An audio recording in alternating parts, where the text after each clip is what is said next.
Namaste, good afternoon.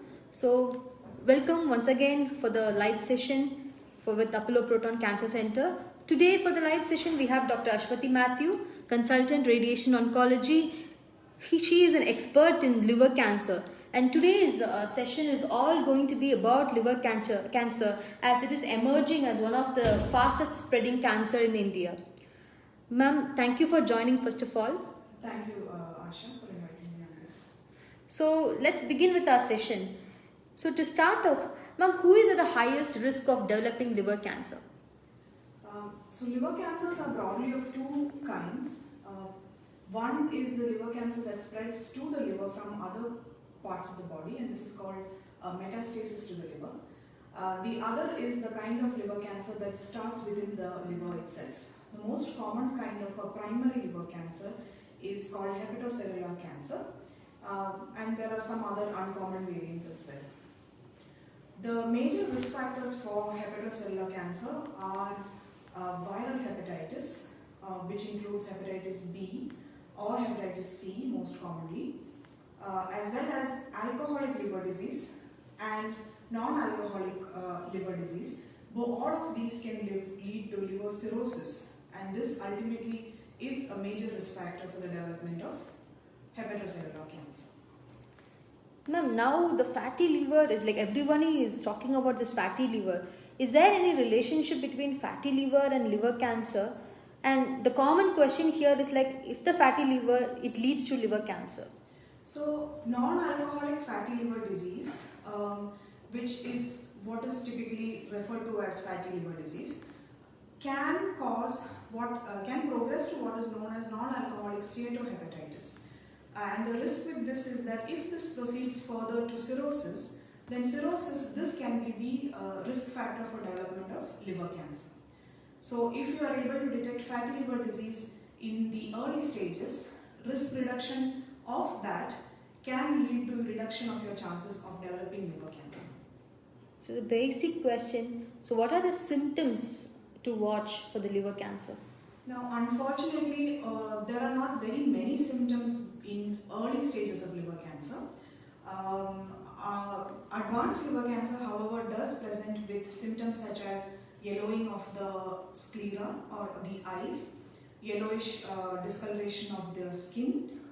This is both due to jaundice or the increased levels of bilirubin in the blood. Patients can also present with unintentional weight loss. So if you lose more than around 10% of your body weight without intending to over a period of say 6 months, then this is considered a significant weight loss. Other symptoms which can occur are itching due to the jaundice, as well as development of swelling in the abdomen. There can be palpable masses in the abdomen, or swelling of the abdomen due to collection of fluid within the abdomen, which is known as ascites. So we have a question here. Doctor, do we have any screening or early detection technique for liver cancer? So, like I mentioned, the risk factors for liver cancer many of the risk factors are those for chronic liver disease. And in patients who have cirrhosis, it is recommended to have surveillance scans, which usually include an ultrasound of the abdomen, as well as a blood test for alpha-fetoprotein, which is a tumor marker which is specific for liver cancers. These two tests, when done every 6 months, is an effective surveillance for liver cancers in patients who are high risk to develop liver cancer. These patients include patients who have cirrhosis from any cause, as well as patients with chronic hepatitis B and elderly males and those patients with low platelet counts. So chronic hepatitis B and chronic hepatitis C patients should also be encouraged by their hepatologists to have surveillance scans at 6 monthly intervals. And what is the relationship between the weight and the liver cancer? Because if there is a sudden weight drop, it is a symptom of a liver cancer, or how is it? So as I mentioned, advanced liver cancers do, as well as chronic liver disease, both of them do have some amount of weight loss. And so this can, although this is a general symptom for many other cancers also, weight loss, yes, it can be seen in liver cancers. So I feel you should not ignore a significant weight loss. loss. That is, like I mentioned, if you are losing more than 10% of your weight without trying to lose weight. This is not to say that if you are dieting and intentionally trying to lose weight, but if you are unintentionally losing weight over a period of 6 months, then you should have this evaluated. So now talking about the liver transplant. Is liver transplant a best option if someone is diagnosed with cancer? So liver transplant is a surgical procedure in which a diseased liver, which may be diseased due to cirrhosis or chronic liver disease, as well as it may or may not have a liver cancer inside it. So such a diseased liver is replaced by either a full healthy liver or part of a full healthy liver. This is the process which is termed as liver transplant. Now, because of its very nature, it addresses both the cancer as well as the underlying risk factor for the cancer, which is the cirrhosis. So in that sense, yes, it is a very good treatment option for liver cancers. Unfortunately, many patients do not present in early stages of the cancer where they may be eligible in fact for a transplant. We have an interesting question here. What kind of exercises should be done after treatment? After treatment for liver cancer, you should definitely try to maintain a healthy body weight as well as doing appropriate exercises to not ensure to not allow your body weight to creep up. I believe any exercise that will help you to do this, whether it is brisk walking, whether it is yoga, or any exercises that you are used to doing, can help you to achieve this goal. I think we have one more parallel question to that from BK Singh. Is exercise recommended during the treatment? If so, what can I do and how often? It depends on what treatment you are going to be getting. For example, if you are having radiation therapy for liver cancers, it is an outpatient procedure, the radiation therapy. So yes, you can do exercise as and when tolerated, and that is an individual, it has to be managed individually. Whatever you are comfortable with, you can definitely go ahead with it. But at the same time, if you are having a major surgery like a liver transplant, then there will be specific restrictions on your exercise. So it depends on what kind of treatment that you will be undergoing. Being a radiation oncologist, so can you elucidate the radiation option available for treating liver cancer? So the liver is a sensitive organ to radiation, and so it is highly recommended that advanced technologies are used in order to deliver radiation treatment for the liver cancer specifically. Treatment options are available with both X-ray based techniques, which is the more common treatment option, and as well as with proton based techniques, which is the treatment option that we have available at our center, the Apollo Proton Cancer Center.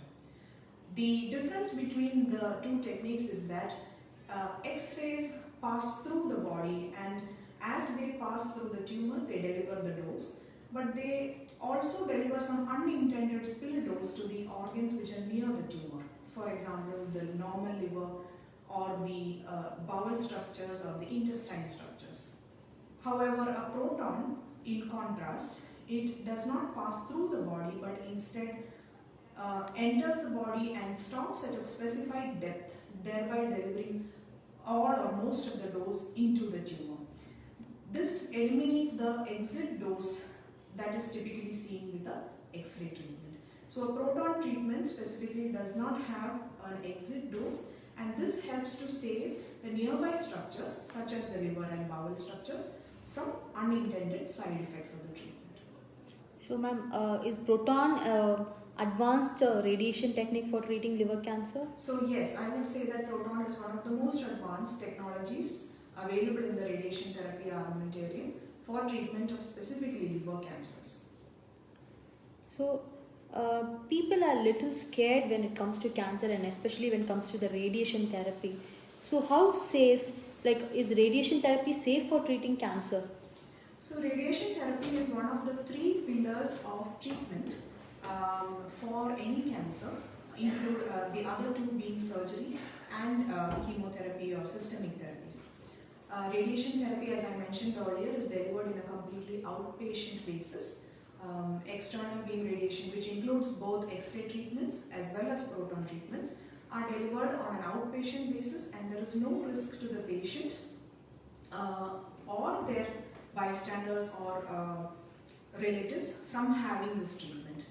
A very often asked question that I get is the patient a risk to their family or to small kids by virtue of having a radiation treatment? And I would like to clarify that this is not the case. Unlike in some other radionuclide therapies where you have radionuclides injected into the body, in proton therapy or external beam radiation treatment, the patient is not per se radioactive. The patient has no radiation within them as soon as they step out of the treatment room. So it is a completely safe treatment to undergo, and more often it is a outpatient basis. We don't even have to admit patients for this treatment.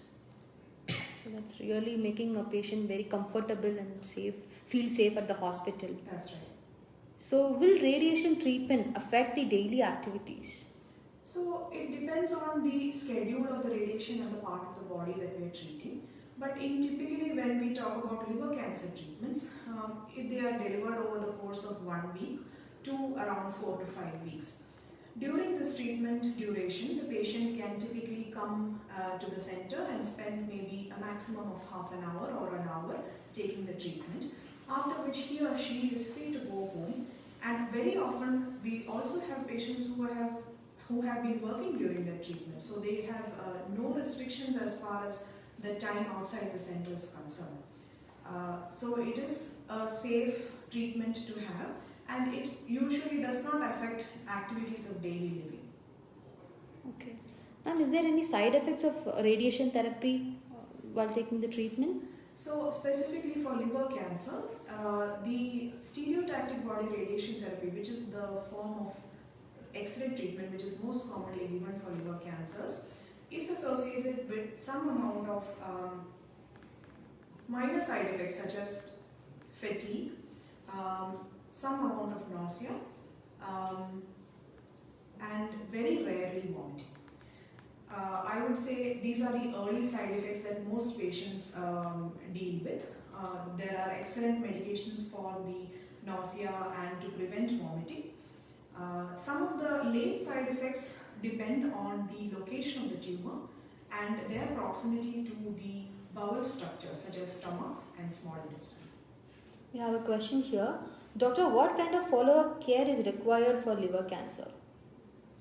So it depends once again on the treatment that they the take. patient has received.